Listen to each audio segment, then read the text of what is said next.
শুভ সকাল বন্ধুরা, কেমন আছো সবাই? আশা করছি তোমরা সবাই যে যেখান থেকে দেখছো সকলেই খুব ভালো আছো, সুস্থ আছো। আমি আসামের ছোট্ট একটি গ্রাম থেকে পূজা।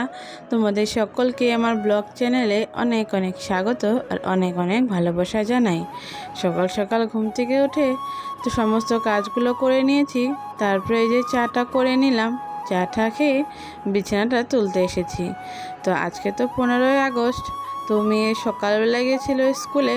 তো স্কুলে পতাকা উত্তোলন করার পরে ও কিন্তু চলেও এসেছে। তো যাই হোক, তাড়াতাড়ি বিছানাটা গুছিয়ে নেই।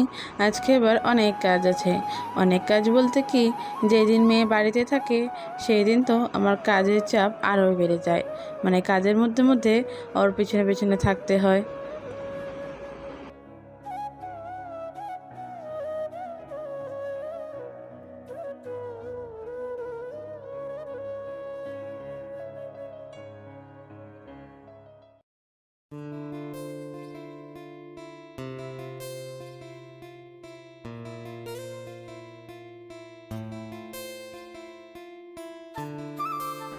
এদিকে বিছানাটা তুলে নেওয়ার পর চলে এসেছি রান্নাঘরে এসেই সকালের জলখাবারের জন্য রুটি ভেজে নিচ্ছি। তো রোজ রোজ তো সেদ্ধ ভাতই বানাই, অনেক কয়েকদিন হয়ে গেল রুটিটা বানানো হচ্ছিল না। তো ভাবলাম আজকে রুটি বানাই। আর মেয়েও বাড়িতে, ওই বরমশাই এসে গেছে। যেহেতু আজকে স্বাধীনতা দিবস, ওই জন্য সেরকম দোকানপাট কিন্তু অত খোলা নেই। তো ওই যে আজকে রুটির সঙ্গে করেছি ওই ধুম্বা ভাজা। তো দেখো, তোমাদের দাদা ভাইয়ের জন্য রুটিটা কিন্তু বেড়ে নিচ্ছি।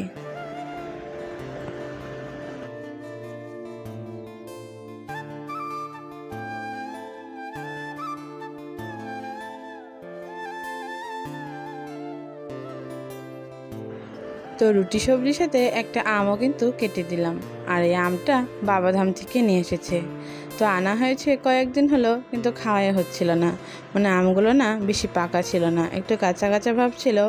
এই দুদিনে কিন্তু ভালোই পেকে গেছে।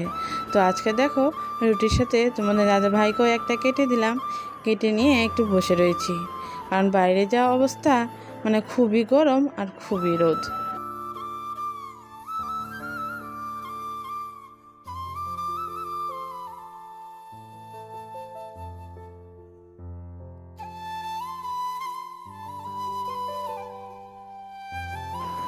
তো খানিকক্ষণ বসে থাকার পর লেগে গেলাম কাজে। আর আজকে যেহেতু বৃহস্পতিবার, কাজের চাপটা অনেকটাই বেশি। তো তোমাদের দাদা ভাই জলখাবার খেয়ে তো দোকানেই চলে গেল। আমি এই যে ঘরগুলো মুছে নিয়ে এখন এই যে বারান্দাটা মুছে নিচ্ছি। আর আজকে পুজোও দিতে হবে, বৃহস্পতিবার বলে কথা। তো যাই হোক, চলো বন্ধুরা ঘরগুলো ভালো করে মুছে নেই।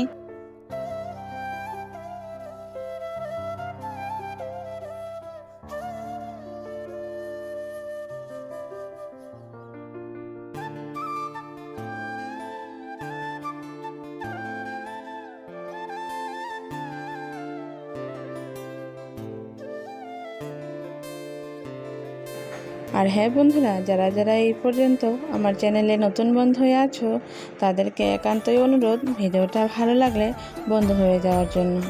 তো এই দেখো, আমার এদিকে কিন্তু ঘর মোছা বারান্দা মোছা শেষ হয়ে গেছে। এখন এই যে সিঁড়িটা মুছে নিচ্ছি। তো রোজ রোজ কিন্তু এই কাজগুলো করে থাকি, তাও না এই ধুলা বালু উপদ্রবটা একদমই কমে না। আর গ্রামের পরিবেশে তো জানোই ধুলা বালুটাই বেশি। তো যাই হোক, আর আমি প্রতিদিন এই আমার কাজগুলো শেয়ার করি বলে অনেকে বলে আমি নাকি খালি ঘর ঝাড় দেওয়া, বাসন মাজা এগুলোই শেয়ার করি। তো দেখো, যেহেতু আমি ভিলেজে থাকি, মানে গ্রামে থাকি, আর গ্রামের বৌদির যেগুলো করণীয়, যেগুলো কাম কাজ, সেগুলোই তো শেয়ার করব বলো। তো ওই আর কি, যখন ঘুরতে যাওয়া তো সব সময় হয় না, তখন ঘোরার ভিডিও দেই। আর যখন যখন বাড়িতে থাকি, তো বাড়ির সমস্ত কাম কাজগুলোই কিন্তু তোমাদেরকে শেয়ার করি।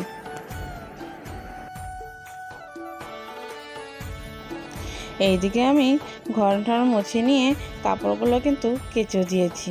কেচে দিয়ে এই যে শুকোতে দিতে এসেছি। আর আজকে না গরম হলেও রোদের তাপটা না খুবই বেশি, জানো তো, সবাই যেন কেমন হয়ে গেছে। তো যাই হোক, রোদের জন্য তোর কামকাজ পড়ে থাকে না, নিজেদের কামকাজ কিন্তু করতেই হয়, সেটা রোদই হোক বা বৃষ্টি হোক।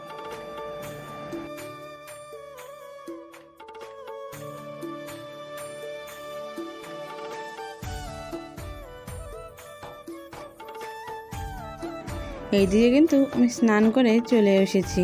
আর আজকে জানো তো পুজোটা দিতে পারলাম না, অল্প দেরি হয়ে গেছিলো। তো দিদিভাই বললো আমি দিয়ে দিই। তো আজকে পুজোটা দিদিভাই কিন্তু দিয়েছে। তারপরে আমি চলে এসেছি রান্নাঘরে। তো রান্নাঘরে এসেই মেয়ের খাবারটা কিন্তু আগে বানিয়ে নিচ্ছি, কারণ আমার মেয়ে আলু ছাড়া কিছুই বোঝে না। তো এখন যেহেতু নিরামিষ খাচ্ছে, তো মাছ মাংস তো আর খাওয়া হয় না। তো ওই জন্য সবসময় ওর পছন্দসই যেগুলো খাবার সেগুলো কিন্তু করে দেওয়ার চেষ্টা করি। আর ও তো ঝাল খেতেই পারে না, ওই জন্যে ডাল আর আলুটা কিন্তু সবসময় করাই হয়। তো আজকে কিন্তু সেরকম আর কিছু রান্না করিনি, ডাল ঝালও কিন্তু করা হয়নি। আমি আলু ভেজেছি আর ওর বড় মার ঘর থেকে একটু ডাল নিয়ে আসবো। তো আজকে ভাবছি পনিরের রসা করব। তো দেখো ওই আলু ভাজার পর যে তেলটা বেঁচে গেছিলো সেই তেলেই কিন্তু আমি পাঁপড়টা ভেজে নিচ্ছি, কারণ খানিকটা বেশি তেল ছিল। আর এদিকে আমার পটল পনিরগুলো কিন্তু ভাজা হয়ে গেছে। আলু পটল দিয়ে পনিরের রসা করব। আর আজকে পনিরের পিসগুলো না অনেকটাই ছোট ছোট করে দিয়েছে, দেখো এতটা ছোট কিন্তু করে না। এদিকে দেখো পটল ভাজা বাঁধাকপি ঘন্ট আমার হয়ে গেছে, আর আলু ভাজাটা অন্য একটা থালায় রেখে দিয়েছি। আর দেখো তরকারি ঝোল তো হয়ে গেছে, আমি এগুলো পনির আর পটলটা দিয়ে নিলাম। আর একটু আগের থেকে দিয়ে দিচ্ছি, তাহলে পটলগুলো ভালো করে ভিজবে আর পনিরগুলোও। কারণ পনির যদি একটু বেশি লাল করে ভাজা হয় তাহলে না পনিরটা শক্ত হয়ে যায়। সেটা যদি তুমি ঝোল দেওয়ার সাথে সাথে দিয়ে দিই তাহলে না অনেকটাই নরম হয়ে যায়।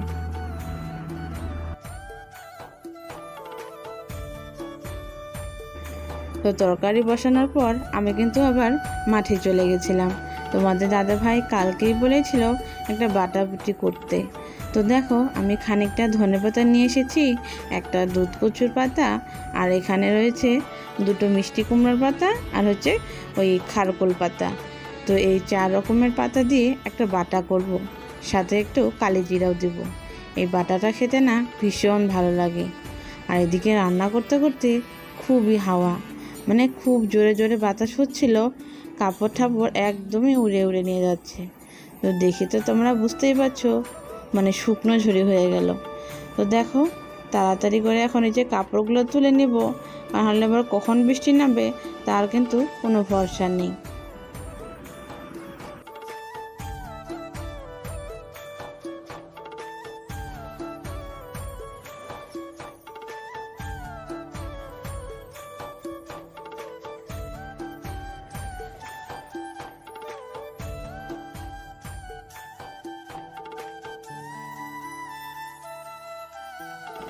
তো বন্ধুরা দেখো কাপড় ঠাপড় তুলে নিয়ে আসার পর ওই আমার ঝোল কিন্তু হয়ে গেছে।